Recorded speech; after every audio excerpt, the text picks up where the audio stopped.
Assalamualaikum warahmatullahi wabarakatuh. Hai, apa kabar? Semoga hari ini kabarnya baik, sehat, dan yang pastinya tetap semangat ya dalam belajar.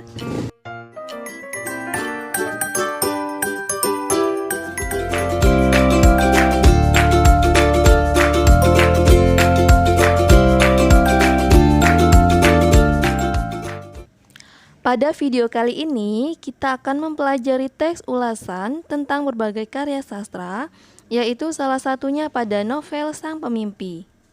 Teks ulasan adalah sebuah teks yang dihasilkan dari sebuah analisis terhadap berbagai hal. Analisis itu bisa berbentuk buku, novel, berita, laporan, atau dongeng. Teks tersebut memberikan tanggapan atau analisis yang berhubungan dengan latar, waktu, tempat, serta karakter yang ada di dalam teks tersebut. Untuk memahami teks ulasan, harus mengetahui struktur teks ulasan serta unsur-unsur kebahasaan yang mendukung teks tersebut. Apakah kalian masih ingat tentang struktur teks ulasan yang pernah kita bahas pada video sebelumnya? Baik, struktur teks ulasan itu ada 4, yaitu 1.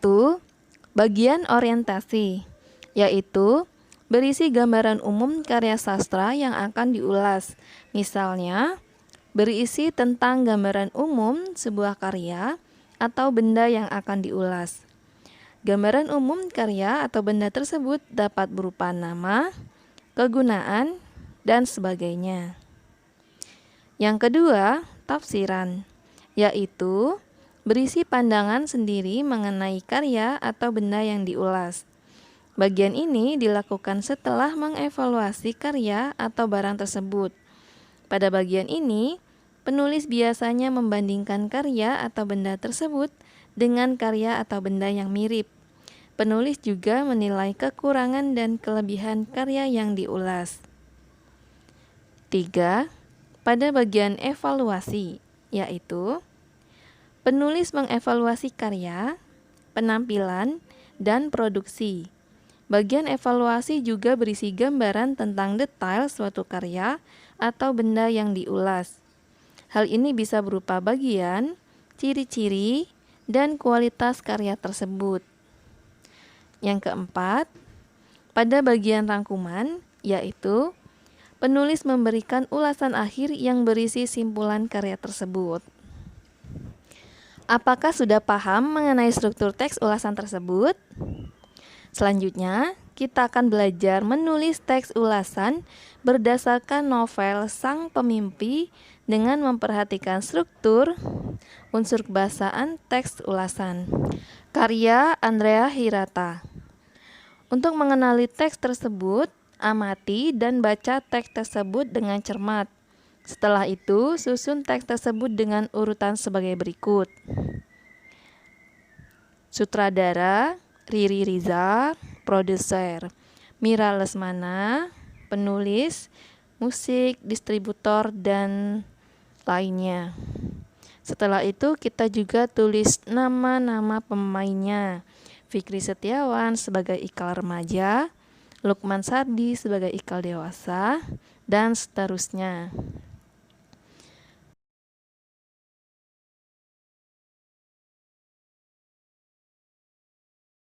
Selanjutnya kita akan bahas mengenai struktur teks.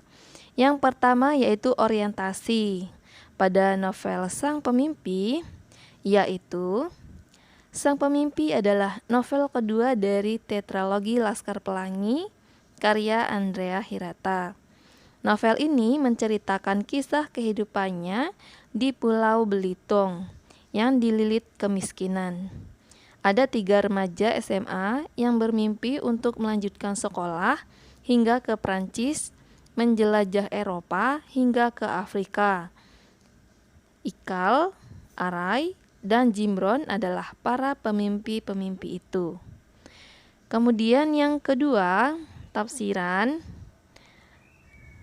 Pada novel Sang Pemimpi, yaitu tafsiran yang pertama, demi memenuhi kebutuhan hidup, Ikal dan Arai harus bekerja sebagai kuli di pelabuhan ikan pada dini hari dan pergi ke sekolah setelahnya. Namun begitu, mereka tetap gigih belajar sehingga selalu berada dalam peringkat 5 teratas dari 160 murid di sekolahnya. Sekolah tersebut berada 30 km dari rumah Ikal dan Arai sehingga mereka harus menyewa kamar dan hidup jauh dari orang tuanya. Tafsiran isi yang kedua, pada bukunya, Andrea Hirata menceritakan bahwa Ikal dan kedua temannya adalah 3 remaja yang nakal. Mereka sangat dibenci oleh Pak Mustar, kepala sekolah SMA Negeri Manggar tersebut. Namun berbeda dengan guru yang bernama Pak Balia, ialah yang telah memberikan mimpi-mimpi kepada muridnya, terutama kepada Ikal, Arai, dan Jimbron.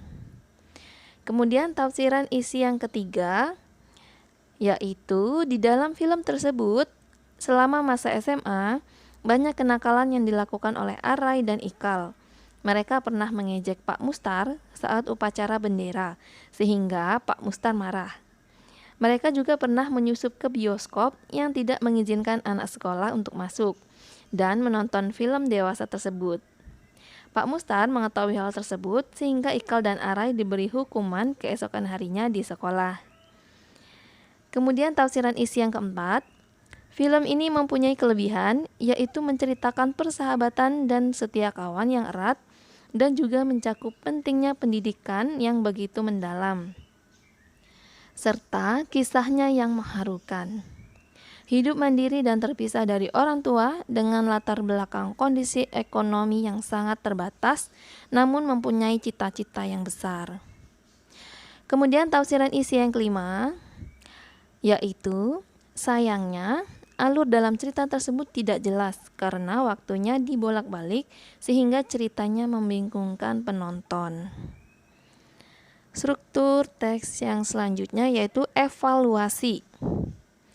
Evaluasi pada novel Sang Pemimpi yang pertama yaitu film ini mempunyai kelebihan yaitu dapat memotivasi belajar, maksudnya pelajar, terutama pelajar SMA. Kisah yang mengharukan namun menyenangkan untuk ditonton serta menceritakan tentang persahabatan dan setia kawanan yang erat dan juga mencakup pentingnya pendidikan yang begitu mendalam. Selain itu, banyak kejadian lucu yang menarik bagi penontonnya. Penonton film Sang Pemimpi menembus 2 juta penonton dan menjadi film terlaris sepanjang masa. Kemudian evaluasi yang kedua, film ini sangat menarik dengan lagu-lagu Melayu dan musik yang lembut mendayu-dayu. Kita dihibur dengan tontonan yang memberikan edukasi tentang perjuangan meraih impian. Bahkan, kita dikenalkan dengan alat-alat musik khas Melayu. Selain itu, cerita diwarnai kenakalan mereka bertiga ketika masa remaja yang membuat penonton tersenyum, menyadari bahwa memang seperti itulah sikap remaja kebanyakan. Kemudian evaluasi yang ketiga yaitu, seperti karya-karya sebelumnya, Riri Reza berhasil menghadirkan karakter yang luar biasa, seperti Fikri Septian, pemuda berambut ikal yang pendiam, namun memiliki perjuangan yang besar, serta kasih sayang yang mendalam pada orang tuanya. Begitu pula dengan Randy Ahmad, yang berhasil memainkan perannya dengan baik sebagai seorang remaja yang periang dan luar biasa. Sama halnya dengan Azwir Fitrianto, yang dapat berperan dan membawakan dirinya sebagai pemuda gagap sungguhan. Kemudian evaluasi yang keempat yaitu, sayangnya alur dalam cerita tersebut tidak jelas karena waktunya dibolak-balik sehingga ceritanya membingungkan penonton. Dan meskipun disebut sebagai buku kedua dari tetralogi Laskar Pelangi, di buku ini nyaris tidak ada hubungannya dengan buku Laskar Pelangi. Evaluasi yang kelima yaitu, pengambilan gambar film Sang Pemimpi dimulai di Belitung, Belitong dalam bahasa setempat, pada 1 Juli 2009 dan dijadwalkan selesai pada 21 Agustus 2009 dan akan dilakukan di beberapa lokasi di Manggar. Tanjung Pandan, Jakarta, dan Bogor. Pembuatan film ini menghabiskan dana sekitar 12 miliar rupiah. Sang Pemimpi adalah film Indonesia terlaris kedua pada tahun 2009 dengan jumlah penonton 1,9 juta orang dan berhasil meraih pendapatan sebesar 52 miliar rupiah, serta dapat membawa film Sang Pemimpi ke daftar film Indonesia sepanjang masa berpendapatan terbesar. Yang terakhir yaitu rangkuman. Dengan mengesampingkan beberapa kekurangan tadi, novel ini benar-benar buku yang sangat dibutuhkan oleh remaja negeri ini. Buku ini memberi motivasi, semangat, dan mimpi pada anak-anak yang patah semangat supaya sekolah dan melanjutkan ke pendidikan yang lebih tinggi. Selain itu, buku ini juga mengajarkan tentang ketidakmungkinan yang bisa diwujudkan dengan kerja keras. Baiklah, itu tadi adalah struktur teks ulasan pada novel Sang Pemimpi karya Andrea Hirata. Semoga bermanfaat. Demikianlah pembahasan kita hari ini, semoga bermanfaat, dan buat kalian yang belum subscribe, silahkan subscribe dan tekan loncengnya supaya kalian mendapatkan notifikasi terbaru dari video saya. Terima kasih. Wassalamualaikum warahmatullahi wabarakatuh.